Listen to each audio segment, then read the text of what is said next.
Tem corrupção no governo? Pois é. O que se sabe até agora, desde quando começou esse governo, é que ele se jacta. que se jacta, né? Ele diz que não tem. Ele vive dizendo, são, sei lá, 900 dias de governo e não tem corrupção, eu sou um cara honesto. Né? Na campanha ele falava assim, pode me chamar de não sei o que lá, mas não me de homofóbico, mas não me chama de corrupto, né? E lógico, a corrupção foi o grande tema da eleição de 2018 devido a tudo aquilo que a gente tinha, né, visto durante os governos do PT. Né? E se você considera a história da política brasileira, a corrupção faz parte, está na essência desse país desde sempre. Né? Não é uma coisa assim, tal partido ou tal político inventou. Alguns fizeram mais, outros menos, mas todo mundo em algum momento foi acusado disso. Getúlio Vargas foi acusado de corrupção. Juscelino Kubitschek foi acusado de corrupção. Os militares foram acusados de corrupção. O que não se tinha antes, talvez essa seja a novidade nesse século XXI, é investigação. A corrupção era deixada de lado, era uma coisa de as elites se acertavam ali, então se agradava uma determinada parcela da população, os mais ricos, os mais informados, tudo bem. Comprava a opinião de alguém e pronto, está resolvido. Né? Era assim que se fazia e a polícia não tinha tanta liberdade. A democracia deu poderes ao Ministério Público, que não existiam antes. O Ministério Público passou a ter um poder grande de propor investigações, de investigar ali, né, escarafunchar as entranhas do poder, e aí as coisas começaram a aparecer. Né? Então você teve grandes investigações nos governos de Fernando Henrique, de Lula, e Dilma, e Temer, e isso está mais ou menos parado no governo Bolsonaro, mas logo logo acontece. Fiquem tranquilos que isso aí vai aparecer. É sempre bom lembrar. O governo Lula teve problemas sérios de corrupção, mas os casos foram de fato julgados já em 2012, 11, 12, quando o Mensalão foi julgado, gente foi presa, tudo, no Supremo, né? Demorou pra caramba. Né? As próprias questões ligadas ao Petrolão, que se referiam ao governo Lula, mas foram julgadas já agora, em 2016, 17, né? Anos depois. Então, muita calma nessa hora para dizer que não tem corrupção no governo. Tem denúncias de corrupção, né, supostas evidências de corrupção, que ainda não viraram inquéritos e, obviamente, não viraram ainda processos. Mas eu acho que é uma questão de tempo. Mas e por quê? Porque a estrutura da política brasileira leva a isso. Né? Há formas de você não fazer assim? Elas existem, mas para isso você não pode ter problemas, digamos, caseiros, né? Igual o Bolsonaro teve com o filho dele. O Bolsonaro começou o governo já com um probleminha muito grave ali, que era o filho dele, o Flávio, aquele rolo lá de rachadinha. E as investigações chegaram muito próximo do próprio presidente. Daí aquela encrenca dele com o Sérgio Moro, a interferência que ele queria fazer na Polícia Federal era para isso. E o Moro não aceitou, não sei o quê, o Moro saiu do governo. Né? Ele preferiu perder o Sérgio Moro e perder esse argumento do combate à corrupção para ficar com o filho dele lá protegido debaixo das asas do poder. Né? Mas enfim, vamos ver. Há outros casos? Há algumas evidências interessantes. O Ciro Gomes tem denunciado uma coisa que eu fui prestar atenção um pouco mais e realmente é muito estranho. Né? O Bolsonaro, por 2 vezes, ele anunciou que iria interferir na Petrobras. E as ações da Petrobras, imediatamente a isso, obviamente, elas caem. Né? E é muito fácil. Se você souber disso antes, você opera na Bolsa. Né? Muito facilmente. Se você tivesse informação de que ele vai anunciar que vai trocar diretor ou vai interferir nos preços. E há denúncias aí sérias. Parece que tem gente que ganhou dinheiro com isso na Bolsa de Valores. Então é um tipo de corrupção mais refinada. É informação privilegiada. Né?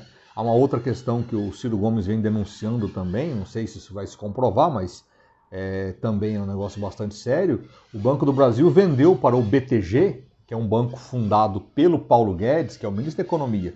Esse banco foi fundado pelo Paulo Guedes há muito tempo atrás. O Paulo Guedes é um cara do mercado, né, rico inclusive, e o BTG comprou a carteira, é uma carteira de podre, né, como se diz, Mas o Banco do Brasil tem uma empresa própria para cuidar desse assunto. Ele nunca vendeu, terceirizou esse serviço para empresa nenhuma, para outro banco nenhum. E dessa vez ele simplesmente vendeu uma carteira de 3 bilhões e larai, vendeu por 300 milhões, 10 vezes menos. É um negócio também bastante interessante, bem complicado. Tem outras denúncias também envolvendo a BR Distribuidora, né, que é uma subsidiária da Petrobras, que o governo pode se desfazer dela sem ter que passar pelo Congresso, né? E parece que a maneira como foi feita, ela foi praticamente entregue de graça para quem comprou, segundo consta, né? Há denúncias sérias aí. E é o famoso tratolão, que nada mais é do que uma espécie de mensalão sem envolver dinheiro em mala, né? Não é mais dinheiro vivo que sacou da boca do caixa, ou igual o petrolão que a empreiteira recebia do governo por uma obra e repassava o dinheiro numa mala para um político. Então, não é uma coisa assim tão tosca como era, né?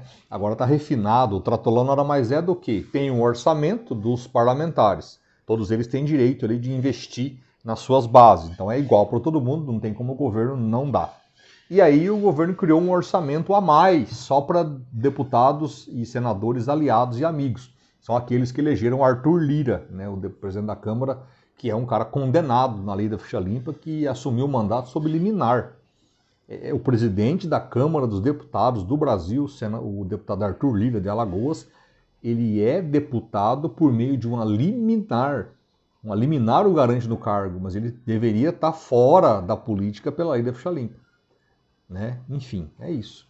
Mas para eleger esse tipo de gente, o governo fez acordo com eles, além da distribuição de cargos do FNDE, da FUNASA e outras, da FUNAI e outras organizações estatais, além de cargos e mais cargos para esse pessoal, né? Houve também agora a questão de pegar uma parte grande do orçamento e por meio dessas instituições, né, no caso aí foi a Codevasf, a Companhia de Desenvolvimento do Vale do São Francisco, destinar verbas para que os deputados indicassem compra ou investimento em algumas coisas. E muita gente comprou tratores, né? A Codevasf compra tratores. Então, o deputado fulano de tal vai comprar tratores e vai destinar para uma região. Deveria ser para o Nordeste, mas como tinha deputado que não era do Nordeste, então foi para todo lugar do Brasil. É uma companhia que é para o Nordeste atendendo a compra de tratores para o Brasil inteiro. Até aí vai lá, é estranho, é estranho, está comprando o deputado, está comprando o apoio do deputado. Mas pelo menos era dinheiro que foi para algum lugar, né? Foi atender a... Mas aí há superfaturamento de tratores, há coisas que deveriam chegar em determinados municípios que não chegaram, o dinheiro saiu, mas não chegou. Já é um monte de denúncias e isso vai ser investigado, uma hora isso vai ser comprovado, mas isso vai ser mais para frente, não é para agora. Então vamos com calma, né? Tem corrupção no governo? Há indícios fortíssimos de que sim. E há outras coisas que eu não estou lembrando aqui que não vem ao caso. E a última delas é a Covaxin, a compra da vacina, que é uma compra estranhíssima, né? Essa sim é uma compra estranha. Põe meu óculos aqui para conseguir ler o que eu tenho aqui, né? Por que é estranho? Destaquei aqui 4 pontos centrais. O governo dizia o ano passado, e está dizendo agora na CPI, que não podia comprar a vacina da Pfizer o ano passado, quando foi oferecida, porque era muito cara. Bom, comprou agora a Covaxin, que é mais cara do que todas as vacinas que o Brasil comprou. Então tá, o preço não era o problema então para não comprar a vacina da Pfizer. A segunda coisa, não tinha aprovação da Anvisa, a da Pfizer, né? Mas o governo já tinha comprado a da AstraZeneca, né? A do Butantan não, a Coronavac esperou a Anvisa aprovar para depois comprar, porque era o Dória, né? Então segurou lá a vacina do Dória. E no caso da Covaxin, que era, né, comprou independente da Anvisa, estava longe de aprovar. Até hoje, inclusive, não aprovou direito, aprovou em parte, demorou, virou um rolo danado lá. Tá uma confusão danada a vacina da Covaxin, né? Foi também o único contrato que o governo comprou por meio de uma empresa intermediária, né? Com a Pfizer foi direto, Ministério da Saúde Pfizer, com a Coronavac, Ministério da Saúde, né? Butantan, e, enfim, com a AstraZeneca, Ministério da Saúde Fiocruz. Essa não foi o Ministério da Saúde e a empresa lá, o laboratório Bharat Biotech, eu acho que fabrica a Covaxin. Foi uma empresa brasileira que fez acordo com uma outra empresa, que intermediou com uma empresa de Singapura, e o dinheiro ia para uma offshore, né, que é uma empresa lá de Singapura, que ia pagar. É um rolo, o contrato é um emaranhado de caminhos, que é um negócio que não convence ninguém, né? Um negócio bizarro. Por que tem que ser desse jeito? Nenhuma das outras 3 vacinas foi comprada assim. Então é um negócio muito estranho. E uma velocidade, a outra questão, a quarta questão, é uma velocidade absurda na contratação. Enquanto as outras vacinas demorou meses, 6 meses, a Pfizer foi quase 1 ano, né? Negócio enrolado, demorado, problema. A Covaxin foi rapidão. Resolveu muito rapidamente, e aí foi aí que pegou lá com um funcionário do Ministério da Saúde lá, que é irmão de um deputado bolsonarista, e os caras foram reclamar com o presidente, mas parece que ele não levou a denúncia de corrupção a sério e manteve a compra, o negócio aconteceu, né? Enfim, isso aí é um escândalo que pode dar, porque está na CPI, a CPI não é controlada pelo governo, né? Aí é bastante curioso, porque os bolsonaristas adoraram quando a CPI da Dilma lá cassou o mandato da Dilma, né? E o presidente era o Eduardo Cunha. Aí os petistas falavam, não tem legitimidade a CPI que derrubou a Dilma, porque o presidente da Câmara, o cara que aceitou a denúncia, é um bandido, Eduardo Cunha, né? Que depois foi até preso. Agora é o Arthur Lira, né? Que pode eventualmente aceitar um pedido de impeachment, né? Se for, vai ser outro bandido. Aí vai ajudar o pessoal que era contra o da Dilma. E o presidente da CPI, o Omar Aziz, até tem algumas denúncias lá, mas eu não sei se aquilo lá é sério. Agora o Renan Calheiros, todo mundo conhece, né? Um político do malandro, até o limite extremo da malandragem, historicamente malandro, típico político brasileiro, né?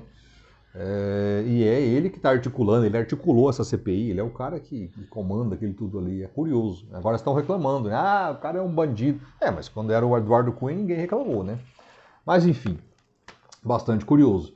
Essa Covaxin está sendo tratada como o Fiat Elba do Bolsonaro. Para quem é velho, como eu já, ou gosta de estudar a história dos impeachments brasileiros, da política brasileira, foi exatamente a compra de um Fiat Elba que deu materialidade às denúncias de corrupção contra o Fernando Collor de Mello, isso lá em 1992. Vejam só que coisa, né? Fiat Elba, coisa de velho. Mas é isso, né? Hoje, assim, saindo dessa questão da corrupção, se tem ou se não tem, eu acho que tem, mas ainda vai se comprovar, paciência, né? A popularidade do governo, saiu uma pesquisa agora aqui, está muito baixa, né? Mais de 50% dos brasileiros estão respondendo nas pesquisas que consideram o governo dele ruim ou péssimo. Se chegar nesse percentual, se isso aí for verdade, lógico, e se chegar nesse percentual ano que vem, esquece reeleição, não vai ser reeleito. Né? Agora pode ser que mude? Pode, porque a população ela é muito carente, a população brasileira é muito suscetível a qualquer medida econômica que garanta a melhoria na vida. Então auxílio emergencial ou outro crescimento econômico qualquer, uma questão aí ligada à melhoria da vida, e pode ser que reverta as pesquisas, não é difícil não. Ainda mais se o outro candidato for o Lula, que nem vai ter o argumento da honestidade, da corrupção, aquela coisa toda, né? Eu que defendo a saída do Bolsonaro do poder, aliás, defendo que ele nem tivesse entrado, mas enfim, ele entrou, né? Então agora para sair, o jeito temos que arrumar um candidato que tenha argumentos contra ele. E um dos argumentos tem que ser a questão da corrupção. E não vai ser o Lula, nesse aspecto vai ser uma briga né? Vai ser o sujo falando do mal lavado. Então, a chance do Bolsonaro ganhar a eleição é ir contra o Lula para o segundo turno. A chance do Lula ganhar a eleição é ir contra o Bolsonaro para o segundo turno. O Brasil tinha que achar outros caminhos, a esquerda e a direita. Né? Eu espero que isso aconteça. Mas isso é um outro assunto. A questão é que o governo está encalacrado. E ele continua passeando pelo Brasil, promovendo aglomerações, o Bolsonaro, né? Hoje até tem uma cena curiosa, ele tirando a máscara de um moleque, também não sei que tipo de pai ou mãe, leva uma criança numa aglomeração, entrega a criança para um homem sem máscara, um homem que pega na mão de todo mundo, que não está nem aí para a pandemia, que debocha dos doentes, e aí o pai vai lá e entrega a criança, né, para o sujeito que está de máscara, um molequinho, e aí o presidente acha bonito tirar a máscara do gurizinho. E todo mundo lá gritando, mito, mito, meu Deus. Que tipo de pai ou mãe coloca o filho em risco desse jeito? Espalhar patógeno, de acordo com a lei, é crime. Né? Que é o que o Bolsonaro faz quando espalha vírus, porque é o que ele faz, ele espalha vírus, ele pega na mão de um para passar da mão do outro, ele não usa máscara, ele fala na cara de todo mundo, está espalhando patógeno, isso, se eu não me engano, é crime. Tem um artigo da Constituição, eu acho, que diz que isso aí não é legal. Constituição, ou é o Código Penal, sei lá, é de algum lugar. Mas enfim, né? É esse o Brasil que a gente tem, um presidente que não liga para as questões. E aí, para finalizar, ontem foi o Osmar Terra lá na CPI, o Osmar Terra, mais conhecido como Osmar em Terra, o cara que disse que a gente ia ter 800 mortes, que o pico da pandemia seria em junho, depois era julho, depois era agosto, que já tinha acabado a pandemia em setembro, que acabou em dezembro, que não ia ter segunda onda, né? Segundo ele, tudo isso ia acontecer, que, enfim, que vacina não adiantava, que a gente deveria ter imunidade de rebanho, que nada mais é do que contamina 70% da população, e aí para a disseminação do vírus. 70% da população. Se tivesse levado isso a sério, tem 1 milhão de mortes no Brasil. Ou mais. Que é o que o Átila e a Marino falavam lá no passado.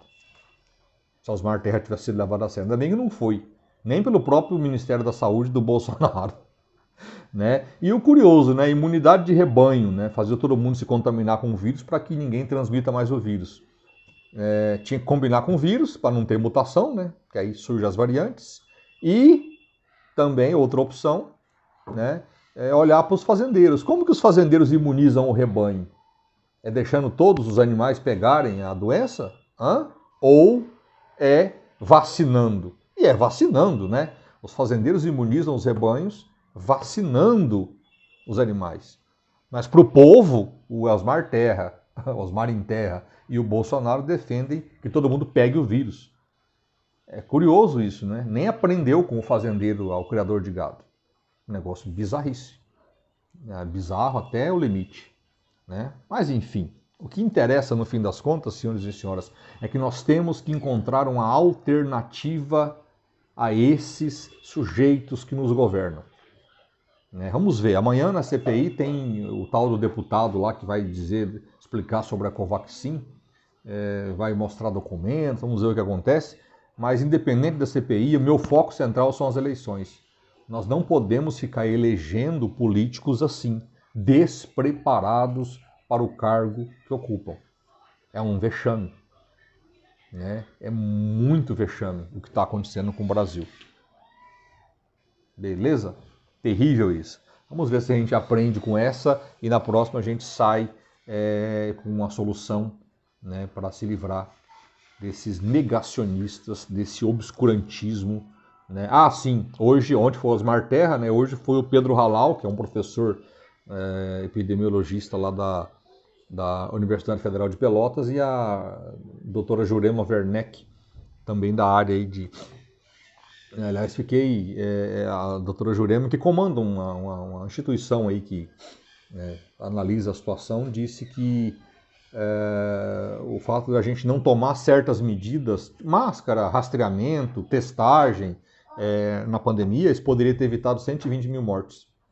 120 mil dessas que a gente tem, mais de 500 mil, poderia ter sido evitado, não só com vacina, ela nem fala tanto de vacina, ela está falando até do ano passado, que era rastreamento, testagem em massa, né, medidas de controle, que o governo simplesmente optou por não fazer nada.